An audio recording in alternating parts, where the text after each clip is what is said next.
আল্লাহ তাআলা কোরআনের মধ্যে বলেন, ওয়ামা খালাকতুল জিন্না ওয়াল ইনসা ইল্লা লিয়াবুদুন, আমি জিন জাতি মানব জাতিকে সৃষ্টি করেছি আমার ইবাদত করার জন্য।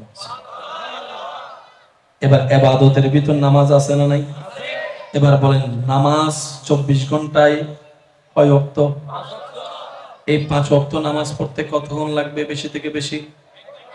তাহলে 24 ঘন্টার মধ্যে যদি 1 ঘন্টা না নামাজ, বাকি 23 ঘন্টা সওয়াব কেমনে কামাবেন? কারণ আমাদের গুনাহ, সওয়াব, হায়াত, তো অল্প হায়াতে যদি গুনাহ কমাইতে হয়, সওয়াব বাড়াইতে হয়, তাহলে আমাদের পরিশ্রম বাড়াইতে হবে। তাহলে আমরা নামাজে পাচ্ছি মাত্র, জোরে বলেন না, রমজানে রোজা বছরে কয় মাস? তো বাকি 11 মাস তো রোজা। তাহলে আমরা রোজার দিকেও মাইর খেয়ে যাচ্ছি, নামাজের দিকেও মাইর খেয়ে যাচ্ছি, জাকাতের দিকেও মাইর খেয়ে যাচ্ছি। দান সৎকা করার মতো মন আছে কিন্তু টাকা, তো সেক্ষেত্রে তো আমাদের সওয়াব কমে যাচ্ছে। নবী রহমাতুল্লিল আলামিন বলে, ও আমার ইমানদার ভাইয়েরা, একটু শ্রদ্ধার সাথে বলি, মনের কান দিয়ে শুনবেন।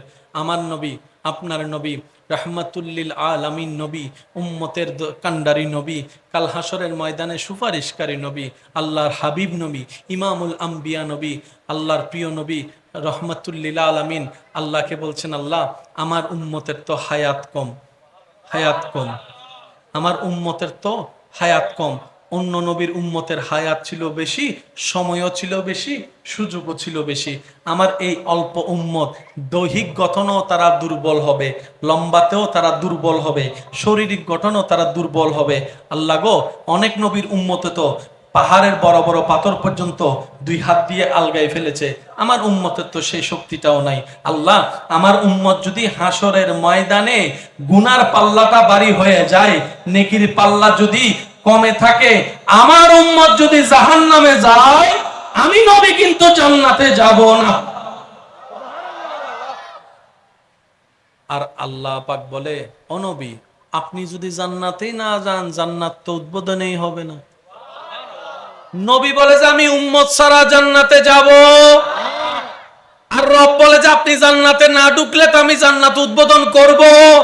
তো জান্নাত তো উদ্বোধন করতে হবে, তো জান্নাত উদ্বোধন করতে তো নবীকে লাগবে, নবী ঢুকার জন্য তো উম্মত লাগবে। একটার সাথে একটা, জান্নাত উদ্বোধন করার জন্য নবীর দরকার, আর নবী আসবে যে উম্মত আসলে।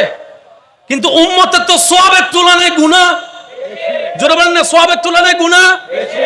তাহলে গুনাহগার উম্মত তো জান্নাতে যেতে পারবে না। আল্লাহ আমাদেরকে বাঁচানোর জন্য এমন সিস্টেম করেছেন নবীর উসিলায়। আপনি আমি যদি আজীবন রবের দরবারে সিজদা, শুকরিয়া সিজদা দিয়ে থাকি, এটার হক আদায় করা সম্ভব নয়।